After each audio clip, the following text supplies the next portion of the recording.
भारत में नदियों का उद्गम मुख्य रूप से प्राकृतिक भौगोलिक प्रक्रियाओं से हुआ है।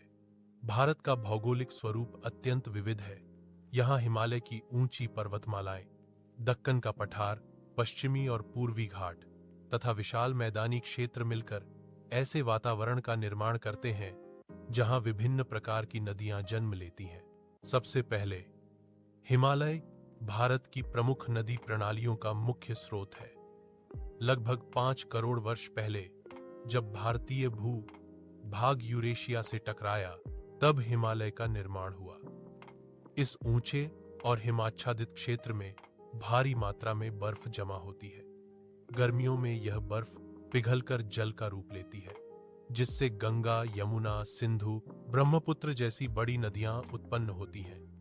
ये नदियां बारहमासी होती हैं क्योंकि इन्हें हिमनदों से निरंतर जल मिलता रहता है। इसके विपरीत दक्षिण भारत की अधिकांश नदियां दक्कन के पठार से निकलती हैं। यह क्षेत्र प्राचीन ज्वालामुखीय चट्टानों से बना है, जिनमें संरचनात्मक ढाल, स्लोप और वर्षा पर आधारित जल संग्रह के कारण गोदावरी, कृष्णा, कावेरी और नर्मदा, ताप्ती जैसी नदियां जन्म लेती हैं। इनमें से कई नदियां वर्षा आधारित होती हैं और मानसून पर निर्भर रहती हैं। भारत की भू संरचना, मौसम, वर्षा चक्र और हिमालय का अस्तित्व मिलकर नदियों के उद्गम को प्रभावित करते हैं।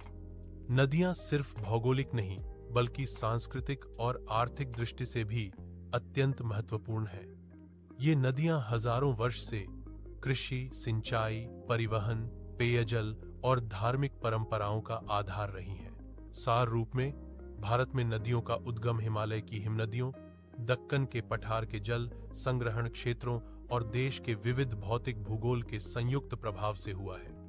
यही विविधता